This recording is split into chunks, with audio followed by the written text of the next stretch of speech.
Hello everyone, welcome back to my channel Sana hub. आज की episode बहुत ज़्यादा अमेजिंग है, तो इसको एंड तक क्लास में वॉच करना। जेल से जलान के भाई ने उसे कॉल की थी, तो वो कहता है कि मुझे पता लग चुका है कि कातिल कौन है, तुम मेरे से जेल में आके मिलना।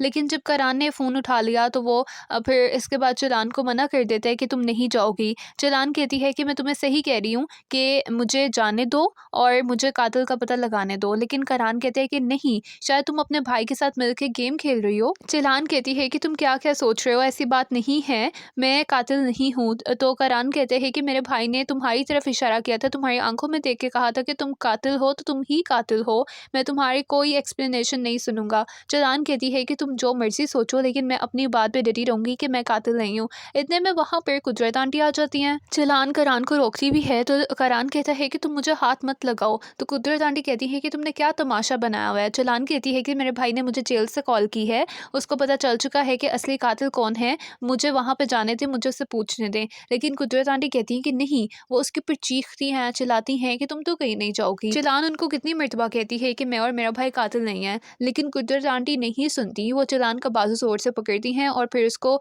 दूसरे रूम में ले आती हैं और कहती हैं कि मैं तुम्हें कहीं जाने की इजाज़त नहीं दूंगी, तुम अपने जुर्म को कबूल करो कि तुम ही कातिल हो। मैं तुम्हारी ज़िंदगी को अजीरन, तुम्हारी ज़िंदगी को अजाब बना के रख दूंगी। जलान उन्हें बार बार इंसिस्ट करती है कि प्लीज़ मुझे जाने दें। तो कुदरत आंटी कहती हैं कि अगर करान मान भी गया ना, लेकिन मैं तुम्हें नहीं जाने दूंगी। मेरे बेटे का दुख अभी ताज़ा है, करान ने तुम्हें जिस मर्जी मकसद के लिए लाया हो, लेकिन मैं तुम्हें अपने हाथों से मार डालूंगी। फिर जलान को याद आता है कि वो तो उसको मारने भी वाली थी और करान ने भी ही जलान से कहा था कि वो तुम्हारी ज़िंदगी को जहन्नुम बना के रख देगा। फिर वो उसको उस रूम में लॉक करती हैं और चली जाती हैं। वो करान के पास आती हैं और कहती हैं कि ये लड़की और इसका भाई खेल खेल रहे हैं, ऐसा नहीं हो सकता। अच्छा, वो ऊंची ऊंची बोलती हैं, तो ये सारी बातें आमिर और सीमा सुन लेते हैं। तो सीमा कहती है क्या चल रहा है, आमिर कहते हैं तुम खामोश रहो। फिर वो दोनों करान और कुदरत आंटी के पास जाते हैं और कहते हैं, पूछते हैं कि क्या चल रहा है। तो उनको भी सारी बात पता चल जाती है कि याकूब ने जेल से फ़ोन किया था जलान को कि उसे रियल कातिल का पता चल चुका है। अच्छा, आमिर और सीमा ये सुन के तो परेशान हो जाते हैं, क्योंकि उन्हें पता है कि आमिर ही कातिल है।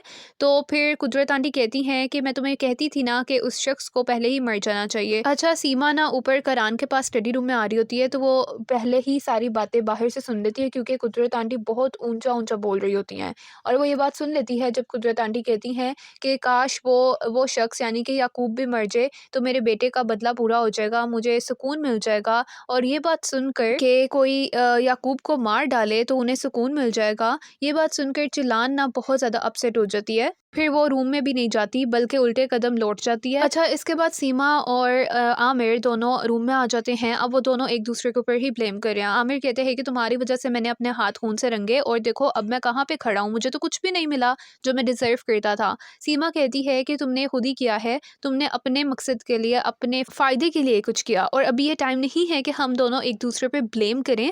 हमें पता लगाना होगा कि उसे क्या पता चला है। अच्छा, फिर वो जेल में ना अपने बंदे को कॉल करता है आमिर, और वो कहता है कि तुम कौन सी नींद ही गोलियां खा के सो रहे हो। याकूब ने जेल में जलान को कॉल की है और उसे पता चल चुका है कि कातिल कौन है। तो वो शख्स कहते हैं कि हाँ, याकूब कल से ना थोड़ा थोड़ा बदला हुआ है, तो मैं देखता हूँ, वो उसका नाम जानने की कोशिश करेगा कि कौन है जिसका उसका पता लगा है। अच्छा, चलान के भाई से ना बहुत मज़े की स्टोरी क्रिएट होने वाली है। नेक्स्ट मॉर्निंग जब चलान उठती है तो वो सबसे पहले टाइम देखती है कि कहीं वो लेट तो नहीं होगी, लेकिन अभी भी टाइम होता है। जब वो अपने रूम से बाहर जाने लगती है, पहले तो वो बंद होता है, लेकिन फिर औरहान दरवाज़ा खोलता है। तो चलान कहती है कि मुझे बाहर जाना है, लेकिन औरहान कहते हैं कि मैं आपको नहीं जाने दे सकता। करान सर ने कहा कि आप इस रूम में ही रहेंगी, और फिर वो दरवाज़ा बंद कर देता है। इसके बाद चलान फिर आयशे को कॉल करती है, क्योंकि उसने इस घर से तो निकलना है, और जेल में याकूब चलान का वेट कर रहा है और आमिर के शख्स की उसके ऊपर, याकूब के ऊपर नजर है। अच्छा, अब ना फिर चलान क्या करती है, वो औरहान से कहती है कि औरहान मुझे बाहर जाना है, क्या तुम दरवाज़ा खोलोगे।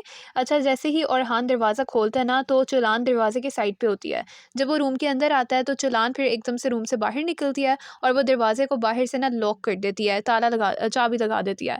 तो इतने में वहाँ पर आयशे भी आ जाती है और हान चीखता है, चिल्लाता है कि दरवाज़ा खोलो, आयशे तुम भी यहाँ पे हो। लेकिन चलान जो है वहाँ से भाग जाती है और आयशे और हान से कहती है कि मैं चाबी खोलने की कोशिश कर रही हूँ, लेकिन वो लग नहीं रही। और हान कहता है कि तुम करान सर को कॉल करो कि चलान यहाँ से भाग गई है। आयशा उसे बहाना करती है, अच्छा ठीक है मैं कॉल करती हूँ, वो तो बेसिकली चिलान के साथ है। फिर वो उसे फ़ोन पे कहती है कि तुम जल्दी टैक्सी पकड़ो और जाओ। अच्छा इसके बाद करान को भी पता लग चुका है कि चिलान घर से भाग गई है और वो आमिर को भी ये बात बताता है क्योंकि आमिर भी उसके साथ ही होता है। तो वो फ़ौरन पुलिस स्टेशन जा रहा है चिलान के पीछे। अब आमिर की जान निकल रही है कि अगर याकूब ने चिलान को सच बता दिया तो बस वो तो गया। अच्छा इतने में याकूब को जिस शख्स ने ये बताया था कि आमिर कातिल है, वो कहता है कि इस नाम का तुम्हारी बहन के अलावा किसी को भी पता मत लगे। और वहाँ पे आमिर का बंदा छुप कर ये बातें सुन रहा होता है। इतने में चिलान आ जाती है, फिर याकूब जाता है अपनी बहन से मिलता है। अभी बस वो हाल चाल पूछते हैं और फिर चिलान कहती है कि मुझे बताएं कि साले को कत्ल किसने किया था, असल कातिल कौन है। अच्छा चुप कर आमिर का बंदा उन दोनों को देख रहा होता है। तो याकूब कहता है कि हमें आहिस्ता बात करनी चाहिए। अभी वो उसे नाम बताने ही वाला होता है और कहता है कि हम दोनों के दरमियान सीक्रेट रहेगा, करान को इसका पता ना लगे। तो इतने में वहाँ पर करान आ जाता है। फिर करान चिलान के हाथ से टेलीफोन लेता है और कहता है कि तुम जो कुछ भी कह लो, तुम मेरे भाई के कातिल हो, तुम बहुत दूर आए हो, तुम मेरे सब्र का इम्तहान ले रहे हो, तुम कुछ भी नहीं जानते। याकूब वहाँ पे चुप हो जाता है। करान चिलान को वहाँ से पकड़ता है, ले जाता है। चिलान कहती है कि मेरा बाजू छोड़ो, तुम मेरे ऊपर जबरदस्ती नहीं कर सकते, मेरा भाई बताने वाला था कि कौन असल कातिल है। करान कहता है कि उसके बताने से कुछ भी नहीं चाहता क्योंकि वो ही कातिल है, तुम दोनों इसमें इन्वॉल्व हो। तो चिलान कहती है कि तुम सच सुनना ही नहीं चाहते। करान कहता है अच्छा तो फिर मुझे ये बताओ कि तुम्हारा भाई मुझे क्यों नहीं बता रहा कि कौन मेरे भाई का कातिल है। तो चिलान कहती है कि क्योंकि वो तुमसे डरता है। तो करान कहता है कि कोई और बहाना बनाना जिसने कत्ल किया और वो मेरे से डर रहा हो। चिलान कहती है अगर तुम ना आते ना तो उसने मुझे बता देना था। खैर करान चिलान को वहां से ले जाता है। इसके बाद हम देखते हैं कि याकूब जैसे ही दोबारा जेल में आता है तो वो कहता है कि जहान कहाँ पे है, लेकिन जहान तो कहीं पे भी नजर नहीं आता। फिर जब वो थोड़ा सा साइड पे जाता है ना तो वो देखता है कि जहान तो गिरा पड़ा है, वो बेहोश है या मर चुका है। वो उसको जगाने की कोशिश करता है, उठाता, लेकिन वो नहीं उठता। इतने में वहां पर वही शख्स याकूत आ जाता है जो कि आमिर का बंदा है। उसने आमिर को फोन करके बता दिया था कि याकूब को पता लग चुका है कि तुम कातिल हो। तो आमिर ने उसे कहा कि तुम उसका भी काम खत्म कर दो, उसको भी मार डालो। तो फिर वो याकूब की गर्दन पर ना जो उसके पास छुरी होती है ना, पॉकेट नाइफ, वो रख लेता है। फिर याकूब को वो कहता है कि तुम्हारी वजह से अब तुम भी मर जाओगे, तुम्हारा बहनोई भी मर गया। फिर वो उसको एक बाथरूम में ले जाता है। अच्छा उसके साथ एक सेकंड पर्सन होता है जो इस सब में मदद कर रहा होता है उसको मारने में। तो फिर वो उसके नब्ज़ काट देता है या उसको चाकू मार देता है, उसका बहुत ज़्यादा खून निकल रहा होता है। लेट्स सी कि याकूब बच पाता है कि नहीं। इसके बाद हम देखते हैं कि आमिर सीमा से कहता है कि तुम्हारी वजह से मैं पता नहीं किस मुश्किल में फंस गया हूँ, मैं कातिल बन चुका हूँ और अगर कारान को पता लग गया तो हमारी खैर नहीं है। तो सीमा कहती है कि मैंने तो कुछ नहीं किया, कत्ल तो तुमने किया है। तो आमिर कहता है कि मेरे पास सारे मैसेजेस हैं, सारे सबूत हैं, अगर मैं डूबा तो तुम भी डूब जाओगी। खैर करान को सच पता लग चुका होगा, इससे पहले वो मेंशन आए हमें यहाँ से भाग जाना चाहिए, तुम अपना सामान पैक करो और मेंशन के पीछे 5 मिनट में मिलो। सीमा को अब बहुत दुख हो रहा है कि वो करान को उस लड़की के साथ छोड़ के जा रही है। अच्छा इतने में वहाँ पर करान और चिलान आ जाते हैं। चिलान बहुत ज़्यादा गुस्से में होती है कि अगर तुम ना आते तो मेरा भाई मुझे कातिल का नाम बता देता, तुम्हारी वजह से वो नहीं बता सका। अच्छा वो दोनों बहस कर रहे होते हैं ऊंची ऊंची, तो नीचे खड़ा आमिर सुन लेता है सारी उनकी बातें। तो करान कहता है मुझे एक बात बताओ कि अगर तुम्हारा भाई इतना ही सच्चा है तो जब मैं आया था तो उससे मुझे कातिल का नाम क्यों नहीं बताया, वो क्यों खामोश हो गया। इतने में वहाँ पे कुदरत आंटी आ जाती हैं। कुदरत आंटी कहती हैं कि तुम इसे कमरे में लेके जाके बंद कर दो। तो चिलान कहती है कि ये सब कुछ आप लोगों की वजह से हो रहा है और आप सच जानना ही नहीं चाहते। तो फिर गुस्से में कहती है कि मैं खुद जा सकती हूँ और फिर वो वहाँ से चली जाती है। इसके बाद आमिर जाके सीमा को बताता है जो कि अपना बैग लेके ना निकल ही रही होती है।